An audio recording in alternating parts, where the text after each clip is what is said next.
Hi, this is Danny Benites again, coming to you with part 2 of my mini-series on time management.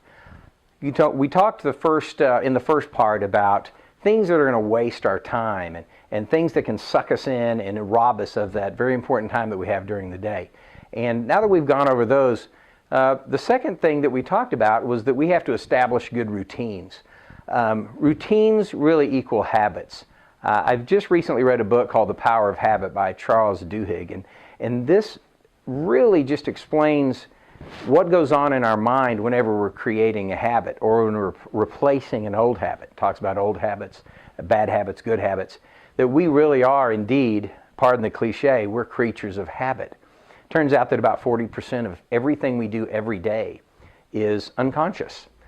Think about when you drove to work this morning. You didn't say, when I get at the end of this street, I'm going to turn right, I must rotate the wheel this way, and now I've got to apply my foot on the gas, and now I'm going to turn left. You didn't do that. What happened is you were thinking about things, and you ended up at work. You almost don't know how you got there. That's because those things happened unconsciously. They were a habit. And so what if we took 40% of our time during the day, which is how much is made up of habits, and we created these really great habits that were successful? That means 40% of our day we're going to be successful. We only have the other 60 to worry about trying to figure things out. So we're going to be inherently or habitually successful. So whatever you do, whenever you establish these routines, make sure that they're healthy. We all have routines. We all have habits. Are yours good or are they bad?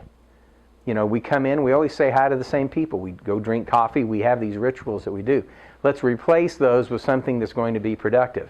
And so I'm just going to ask you to really step back and think about your days and start writing some things down, maybe that you're wasting time on. But you have to establish some new routines.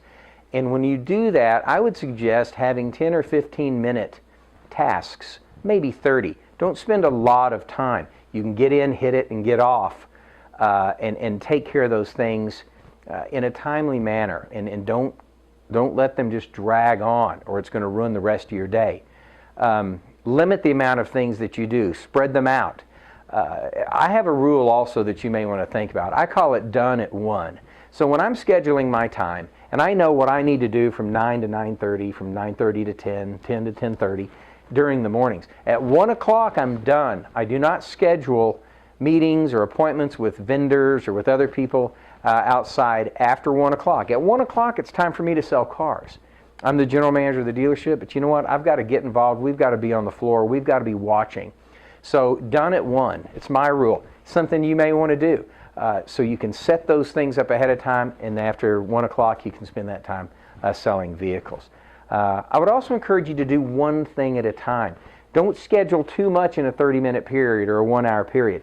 Just have little things that you check on during that time. And when we get to part number 3 later, I don't want to get ahead of myself. We're going to talk about just a huge amount of things you can do in 10 minutes. And when you add those together, it's going to make a big difference in your day. Now listen, if you're like me and you have a problem kind of staying on task and planning, you know, I've always said in life there's 2 kinds of people. There's the kind of people that can set a schedule or work out of a day planner, and then there's the people that can't. Guess what?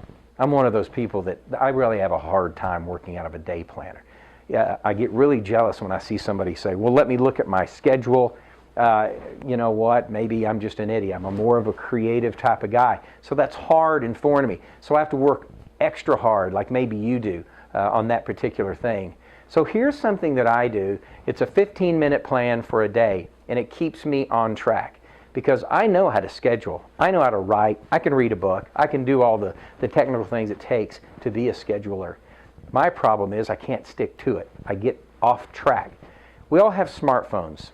They all have alarms. Let's use them. What I have is a 15-minute plan, and maybe this will help you. First of all, 5 of that 15 minutes is in the morning, and what it is you're going to create your plan for the day. It needs to have just a finite amount of things that you need to get done. Whether it's a meeting, whether it's a task, you just have a list, a to-do list. There's nothing revolutionary about having a to-do list. But at 8 o'clock in the morning, at 7 o'clock in the morning, at 6 o'clock in the morning, whatever time you choose, keep this simple. I don't want to put a bunch of rules on you. You go in, and it is the time where you plan your day. It's 5 minutes of your day. I know you can afford to squeeze 5 minutes to write some things down and set it up there on your desk, put it in your phone, put it in your pocket, whatever. So now you have your deal. Now you've got 5 minutes invested. Set your alarm to go off every couple of hours. And the alarm says, refocus your plan. And it just comes up every 2 hours, 1 hour, whatever. Mine comes up about every 2 hours.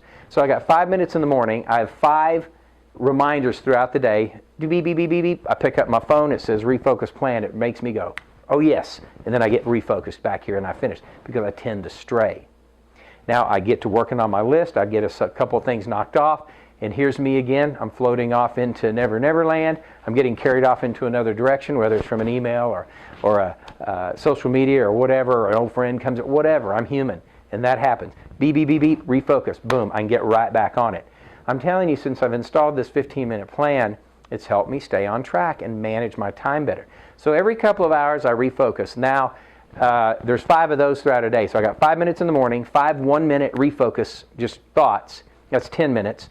Now I need 5 minutes at the end of my day, whether it's 7, 8, 9 o'clock, whatever you call the end of your day, and it's a recap. And my phone goes off, beep, beep, beep, it says recap.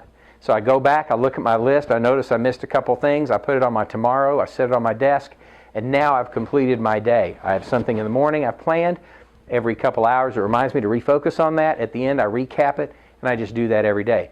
Now let me tell you, the first few days it was weird. My phone was going off. But the strangest thing happened after about 2 or 3 weeks. It became habit, and it's the way I do it now. I can't tell you the level of productivity increase that I've experienced with this. It's really cool. I'm not smart, I'm not clever, I'm not very organized, but I'm telling you, whenever you're in the car business, so we have vehicles and we add some money to the vehicles for wholesale reserves or other things like that. All we're doing is tricking ourselves and helping us hold on to that gross or whatever. This is the same thing. This phone, we're tricking ourselves. I'm reminding so I can remember. I know that I'm going to have a problem remembering that, so that phone reminds me. So we need to set up these things to help us be successful. Now, after a while, I don't even need the phone because I'm in the habit of checking and refocusing my plan throughout the day, and I'm going to become a lot more productive. That's just a little tidbit there. We're going to talk next in part 3 about productivity, and we're going to talk about a bunch of things we can do in 10 minutes a day that when you start looking at it and you start really dissecting how unproductive we are, it just makes sense. And I think you're going to find out you're going to get a lot more done, make more money, you feel better about yourself. We have 2 commodities in life. We have time and we have money. You know, a good part of America doesn't have any time and they don't have any money. Some people have a lot of money but they don't have any time. A lot of people have a lot of time but they don't make a lot of money. Our job is both. We want to make a lot of money, we want to have a lot of time. I don't know about you, but I want to spend time with my family and my friends. Work's work. I like doing other things other than working. When I manage my time efficiently, I have more time to do that. I'll see you later on part 3 on this series of sales managers and management of dealership personnel, managing your time. I'll see you in a bit.